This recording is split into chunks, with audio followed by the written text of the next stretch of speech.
Hey guys, welcome to our Week 13 NFL predictions video. We'll be breaking down all of our Week 13 NFL games, who's going to win, who's going to lose, and what we also predict the final scores will be. Hit that like button and subscribe. And let's get things kicked off because we have a lot of games starting out the week on Thursday night. We have the Seattle Seahawks at 8:15 on Prime, 6-5 Seattle versus 8-3 Dallas Cowboys. Dallas is 9-point favorites here. So when you look at this game, Seattle is basically coming into this game completely limping. They've been beaten up for the last few weeks.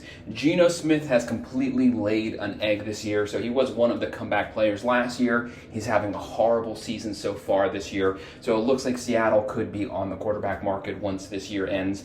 They do have a very well-balanced team. They do have some weapons with DJ Metcalf. Geno Smith can have a good game, but usually he has a pretty mediocre game. And then you have the Cowboys. So since the Cowboys have their bye week, since they got beat down by the 49ers, they've been a completely different team. They still have a top 3 defense, and they have a top 5 offense. So one of the most rounded teams in the country right now. They have Dak Prescott, who's basically putting up MVP numbers right now. They have Tony Pollard at running back. They have CeeDee Lamb at wide receiver. He has been at the top of the NFL in receiving yards for the last 5 weeks in total. He's having a great year so far. When you look at the team stats here, so Seattle, they average 20.8 points per game. Dallas, a whopping 31.5 points per game on offense. When you look at the defense, Seattle gives up 22.6 yards per game, and Dallas gives up 16.8 points per game. So like we said, Dallas is one of the best teams in the country, top 5 on offense, top 5 on defense, and they also have great special teams. They just have way too much firepower. They have firepower on offense, they have firepower on defense. So this game should not be close. I have Dallas cruising to the win here, winning 28-17 and covering that spread. And then moving on to Sunday at 1 p.m. on CBS, we have the Colts sitting at 6-5. They will be at the Tennessee Titans, who are 4-7. Colts are 1-point favorites. So obviously both teams have been pretty beat up. You have the Colts, they have their starting quarterback, Anthony Richardson, is out for the season. They have Gardner Minshew, who has been filling in, who's having a decent year. You have good Gardner, you have bad Gardner. There's absolutely no middle ground. So he can win you the game, he can completely toss you the game. And then you have the Tennessee Titans, so Ryan Tannehill is out. They have Will Levis, the rookie out of Kentucky. He has been being actually pretty serviceable so far. He has some good games, some bad games, but the guy is a rookie, so he is having a pretty decent year at this point. But Tennessee, they do have Derrick Henry, so they do have one of the best running backs in the country, and they do have a pretty good defense. When you look at the team stats here, so the Colts, they average 24.5 points per game, so that's pretty decent. Tennessee comes in with a lowly 16.8 points per game. That's really bad. That's kind of pathetic. This is kind of a run-heavy team. They're not very much a vertical threat in any way whatsoever. And when you look at defense, the Colts, it's not very good. They give up 24.4 points per game. Tennessee has a pretty good defense, though. They give up 20.4 points per game. Looking at the quarterback matchup here. So we have Gardner Minshew closing in on 2,000 yards. He has 8 touchdowns, 7 picks. He can throw 3 touchdowns one game. He can throw 3 picks one game. You really don't know what you're getting, so it's kind of 50-50, flip a coin. And then you have Will Levis, the rookie out of Kentucky, closing in on 1,100 yards. He has 6 touchdowns and 2 picks. Now, the big news here is Jonathan Taylor is going to miss a couple of weeks. That's a massive loss for the Colts. So the Colts have Gardner Minshew, but they have the deepest running back room in the country. They have Moss, they have Taylor. Taylor's out, so they only have Moss. Moss is very good, but that's a pretty big loss. So due to that, Tennessee has the advantage at the running back position with Derrick Henry. They have the better defense. They are at home. So I'm actually going to go with the +1 here. And I have Tennessee getting the win 20-17. So I have Tennessee getting the win at home versus the Colts. The next game at 1 p.m. on CBS, we have the 4-7 LA Chargers at the 2-9 New England Patriots. Chargers are 6-point favorites here. So when you look at these two teams, there's two teams that are kind of in similar positions. What I mean is there's a lot of eyes and there's a lot of pressures on this team. Chargers, I don't know how the head coach has made it so far. He should have been fired at this point.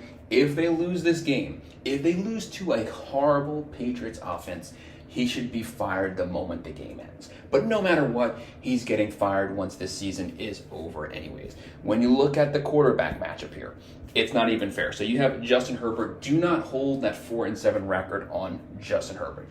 This guy has been balling, but the Chargers are a complete disaster as a team from the top down. He is having a very good year, but they don't have a good defense at all. Whenever the offense plays well, they get let down by the defense, vice versa. But looking at the team stats here, so the Chargers, they average 24.5 points per game. New England, a horrible, lowly, pathetic 13.5 points per game. That's a real number, 13.5 points per game. Looking at the defense, Chargers give up 23.5 points per game. New England gives up 22.5 points per game. The quarterback matchup here, it's not even fair. So you have Justin Herbert versus New England Patriots and company, basically, because it's a rotation. They have Mac Jones, they have Zappy. It really doesn't matter. They're both god-awful. They're both horrible quarterbacks. New England, they're not throwing in the towel. Bill Belichick is not going to cave. He's not going to throw the season just to get a top pick, but he doesn't have to.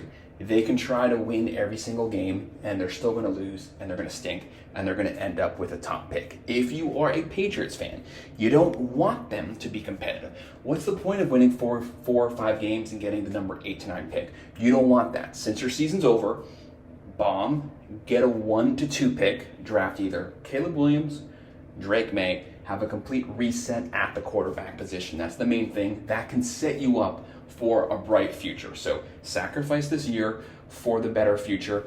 Like we said, these teams are in similar positions because they're both having bad years, but one has a quarterback, the other doesn't. One has a Hall of Fame coach, the other has a coach that's going to be getting fired. But Chargers, they just have too many weapons. They have Herbert, they have Eckler, they have Keenan Allen. I have the Chargers. When you look at the spread on this game, Chargers were the 6-point favorites. I have LA winning this game 24-17 and covering that spread.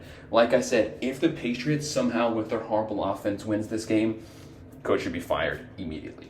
The next game we have at 1 p.m. is on Fox. We have the 8-3 Detroit Lions versus the 5-6 New Orleans Saints. Detroit is the 4-point favorites here on the road. So when you look at the Lions, they had the upset loss on Thanksgiving versus the Packers. That was a horrible game.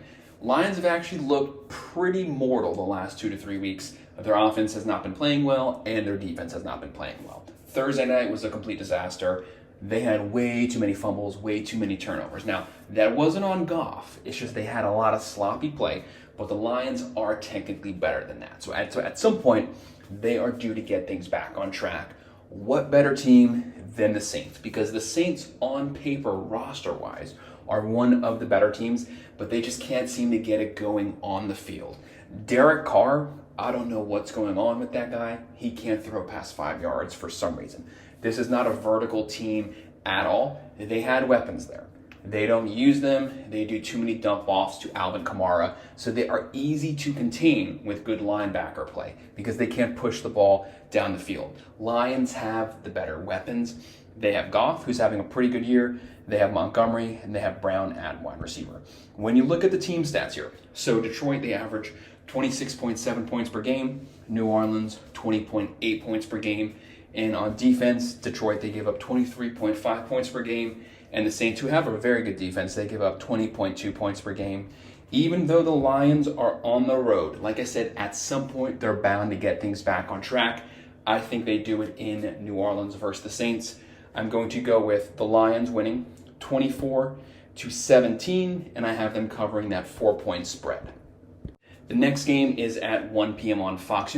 There's been so much horrible quarterback play so far this year in the NFL. There's about 15 teams that have absolutely no future at the quarterback position.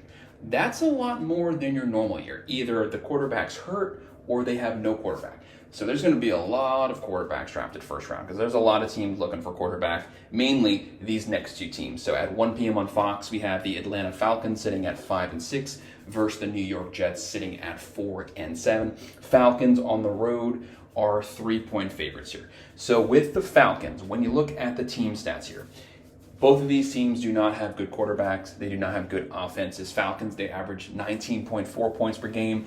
The Jets, almost as bad as the Patriots. They average 14.8 points per game on defense. Atlanta, they give up 21.1 points per game. Jets give up 21.6 points per game. So that's about average, but the Jets actually have a top 10 defense. It says they're on the field the whole game because the offense refuses to get first downs. When you look at the quarterback matchup here, it's a complete disaster. So you have Desmond Ridder for the Falcons. He has 1,900 yards, 7 touchdowns, 8 picks. So more picks than touchdowns. And then for the Jets, you have Boyle coming in at 212 yards, 1 touchdown, 3 picks. If it's not him, it's Wilson, and he can get you maybe 150 yards, 1 touchdown, 1 pick. So it's not much better there. No matter what, it's not Aaron Rodgers. They cannot move the ball at all. They have absolutely no offense. If they win a game, it's mainly due to turnovers and defense, and they will usually win it at the very end of the fourth quarter, 13-10. So it's really low scoring. Now, they've been on a bit of a losing streak here, so they're bound to get a win at some point. Could they do it versus the Falcons? Definitely. So they have a really good defense. They can get a lot of turnovers. Desmond Ridder is horrible. Falcons have a lot of weapons. They have Bijan Robinson. They have a lot of guys vertically to get the ball to Pitts, wide receivers, but they don't use them usually. So it really doesn't matter. Anyways, I have the Falcons actually getting the win here. So I'm going to go with the Falcons winning 20-17. So that's going to be right on the push there. But like I said, we'll have to wait a little later in the week just to see what happens here because that line could somewhat shift. But I have the Falcons getting the win in this game as of right now. The next game that we'll be looking at is at 1 p.m. on CBS. We have the 2-10 Cardinals visiting the 7-4 Pittsburgh Steelers. Pittsburgh is 5.5-point favorites here. So with this game, looking at the team stats here, both teams, just like a lot of other teams, have quarterback question marks. For the Cardinals, Kyler Murray is back. He has been back for a few weeks. He's had some bright spots, had some dark spots. We really don't know yet with him, but he's pretty rusty. He hasn't played football in a while, so there's still a lot to be seen there. Don't hold that on him. It's just, I don't know what the Cardinals want to do going forward. They have 2 wins right now. Are they trying to throw the season, trying to get a top draft pick? Are they trying to trade Kyler Murray? Or is he the quarterback of the future for them? And are they actually really trying to be competitive and build the team around Kyler Murray? For the Steelers, Pickett, he's not good at all. They are 7-4 solely based off of their defense. They've been controlling teams, keeping the game low, running the ball, playing solid defense, has absolutely nothing to do with Pickett. When you look at the team stats here, the Cardinals, they average 17.2 points per game, Pittsburgh 16.5 points per game. Pretty bad offenses basically, so this game is basically who's going to stink the least. But the main difference here is on defense. So the Cardinals have a horrible defense. They give up 26.8 points per game. Pittsburgh, a very strong defense. They give up 18.6 points per game. So while the teams may have similar offenses, they couldn't be further apart on the defensive side of the ball. That's the main kicker here. Steelers, they have a defense led by TJ Watt. They're going to get after Kyler Murray, try to keep him in the pocket, try to keep him from scrambling. That's why the Steelers are favored at home. I have Pittsburgh getting the win 24-20, so not covering that spread, but still getting the win. Next game is at 1 p.m. on Fox. We have the 8-3 Miami Dolphins at the 4-8 Washington Commanders. Miami, a massive 9.5-point favorites here. So with these teams, you have the Dolphins, one of the highest scoring teams in the country, versus the Washington Commanders, who have a pretty good offense, but their defense has holes everywhere. So the Commanders just fired their coordinator, Jack Del Rio. That's not really going to make a difference here. I think Ron Rivera is trying to save his job, but he's not going to be able to do enough to hold onto this game and win the game. So Miami is 9.5-point favorites here. For the team stats, when you look at these teams, Miami, they average 30.8 points per game. Washington, they average 20.5 points per game. So very, very far apart on offense. For defense, Miami gives up 22.8 points per game, but their defense has actually looked pretty good for the last few weeks. They've been getting after the quarterback. They have a pretty good rush defense. And Washington, they give up an extremely high 29.2 points per game. Either way, Ron Rivera is going to be getting fired probably after this season at some point. Miami just has way too many weapons. They have Waddle, they have Berrios, they have Hill, they have Mostert, they have Tua. Look for Miami to win this game 31-20 and to still cover the spread. At 1 p.m. on CBS, we have the 6-5 Denver Broncos riding, I think it's a 5-game winning streak at this point. So they've been winning a lot of games, and they will be playing the Houston Texans at 6-5. Houston coming off of that loss to the Jags. Houston is 3.5-point favorites here. With the Broncos, like I said, are on a long winning streak. They've not been dominating on offense, but they've been relying on the run game, defense. Russell Wilson's not throwing for a lot of yards, but he's being very efficient, not making any mistakes, not throwing any picks. That's been the difference maker here right now. And their defense, since they got curb stomped by the Dolphins, giving up 70 points, they've actually been really good since then, keeping games very close to where the offense can score 20, 25 points and still win the game. For the Texans, CJ Stroud, having an offensive rookie of the year numbers, throwing all over teams. They have weapons. They can throw the ball. They don't have a good defense. They don't have a bad defense. Looking at the team stats here, Denver, they average 22.4 points per game, and Houston, they average 23.5 points per game. So the teams are virtually the same there. On defense, Denver gives up 25.5 points per game, but that's kind of screwed because of the Dolphins game where they gave up 70, and Houston gives up 21.1 points per game. Now, I think Denver has a really good shot to win this game on the road, but the thing is the 5-game winning streak. At some point, statistically, probability-wise, they have to lose. It has to end at some point. It's probably going to happen when you don't think it happens, because when you start winning games for that long, everyone just starts taking it for granted. So you're due for a loss at some point, statistically. For the Texans, this is a really good team. Even though they lost to the Jaguars last week, they did trounce the Jags in, I think it was week 2 or 3. So they're a lot better. They're having a really good year so far this year. So I'm actually going to go with the Texans getting things back on track, winning this game 28-24, covering the spread, mainly due to CJ Stroud having the ball, fourth quarter, scoring, and winning the game. Next at 4:05 on CBS, we have the 1-10 Carolina Panthers versus the 4-7 Tampa Bay Buccaneers. Tampa Bay is 5-point favorites here. When looking at the Panthers, so they just fired their head coach again. They fired Matt Rule last year. They just fired their new coach this year. 2 coaches within 12 months.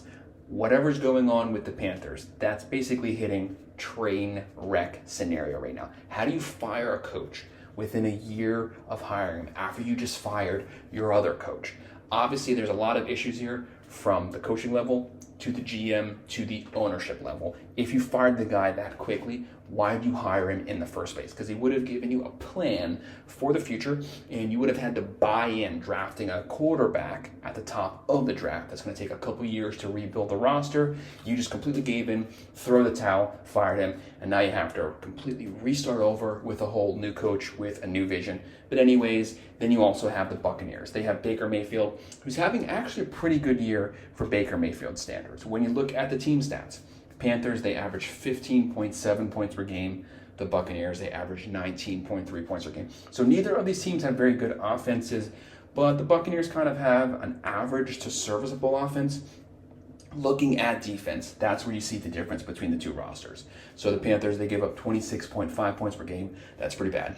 And the Buccaneers give up 20.6 points per game. Tampa Bay actually has a pretty decent defense. They have a really good pass rush.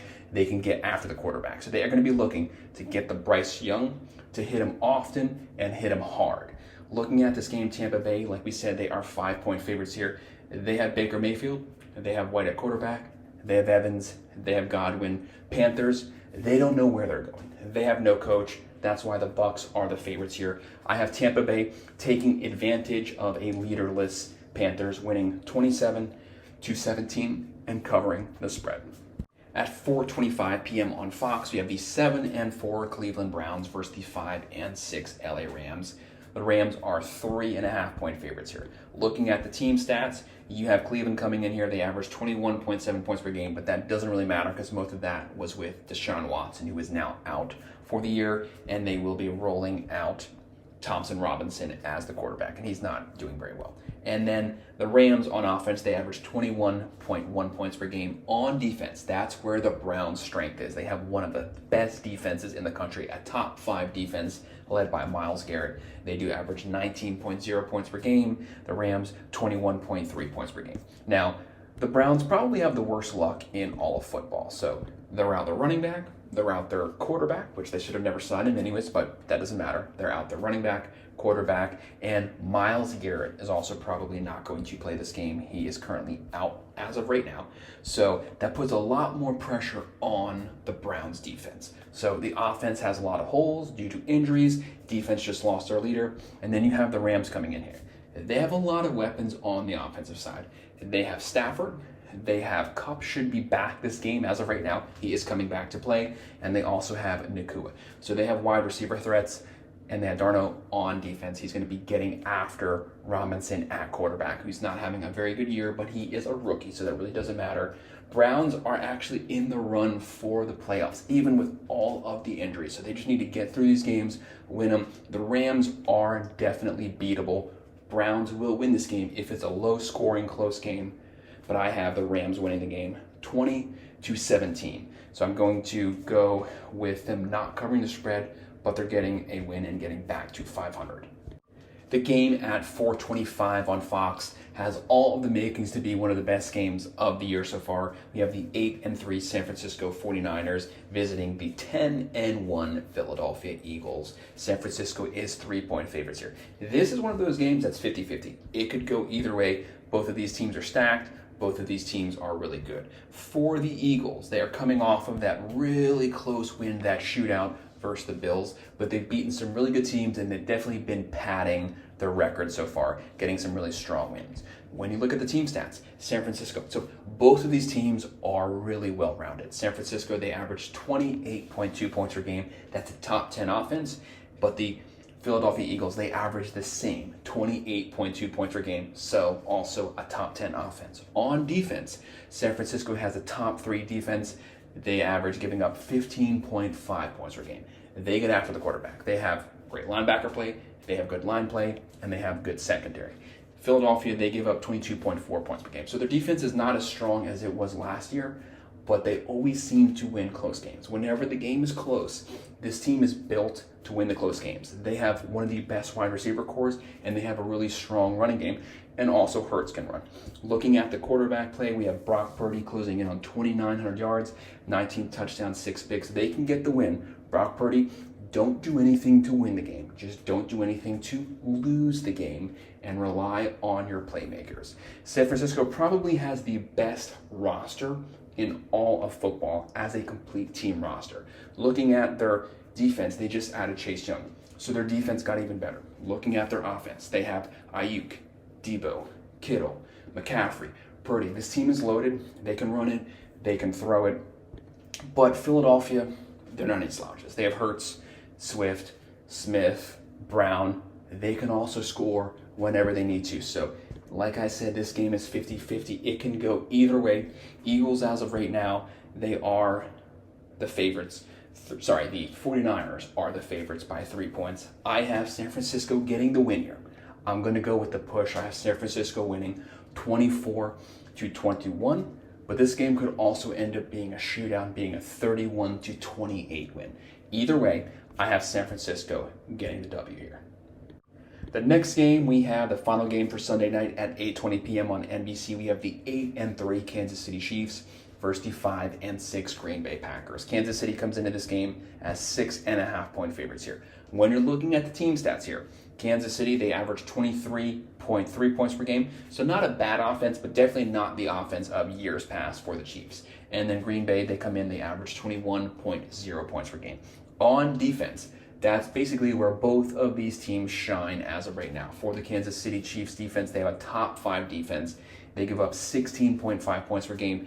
Green Bay also has a really good defense. They have really good linebacker play. They give up 20.4 points per game. Looking at the quarterback positions, obviously, we all know who Patrick Mahomes is. He's coming in, he's closing in on 3,000 yards, 21 touchdowns, and 9 picks. His biggest issue is everybody dropping the ball. The nonstop butterfingers. People can't hold on to this ball. This guy would probably have 3,500 yards right now. But they have no true number one wide receiver threat. They have decent wide receivers, but no true number one threat that would be on number one receiver on other teams. They're just making them the number one threat on their team right now because there's no one else to fill their spot. Anyways, Chiefs, really strong quarterback, really strong tight end Kelsey, really good defense. For the Packers, Jordan Love has actually been having a really good season so far the last couple weeks. So he comes in, he's 1 yard from 2,600 yards, and he has 19 touchdowns and 10 picks. But a lot of those picks were pre the last 3-4 weeks. They've actually been playing pretty well. Obviously, the Chiefs are the favorite here. Packers are coming off of that upset win versus the Lions. I'm going to go with the Chiefs, getting the win on the road, continuing their strong performance. Hopefully they get the passing game back on track. Chiefs win 27-20, and they also cover the spread. They're just the better team. And then moving on to our Monday night game at 8:15 p.m. on ABC, we have the 5-6 Cincinnati Bengals versus the 8-3 Jacksonville Jaguars. The Jags are a whopping 8-point favorites here. This game had the makings to be a really great Monday night game, but then the Bengals completely fell apart. Joe Burrow is out for the year, so it kind of lost its luster, but nonetheless, the Bengals are 5-6. They will be starting Browning at quarterback, who actually had a pretty decent game last week, filling in for Burrow. And Trevor Lawrence, who is having a pretty questionable year so far. Actually, the last 2 weeks, he's averaging 315 yards. He's gone over 300 yards both games, so he's actually gotten the passing game going. That's the big difference maker for the Jags, has been Trevor Lawrence, getting him back on track, back to the numbers that he was putting up last year. When you look at these team stats here, Cincinnati, they average 19.3 points per game. Jacksonville, 21.3 points per game. On defense, Cincinnati gives up 22 points per game. Jacksonville gives up 20.5 points per game. Jacksonville is obviously the heavy favorites here. Cincinnati, they don't have Burrow, so the Jags have to get this win. This is technically, on paper, an easy win. Take advantage of the Bengals while they're down.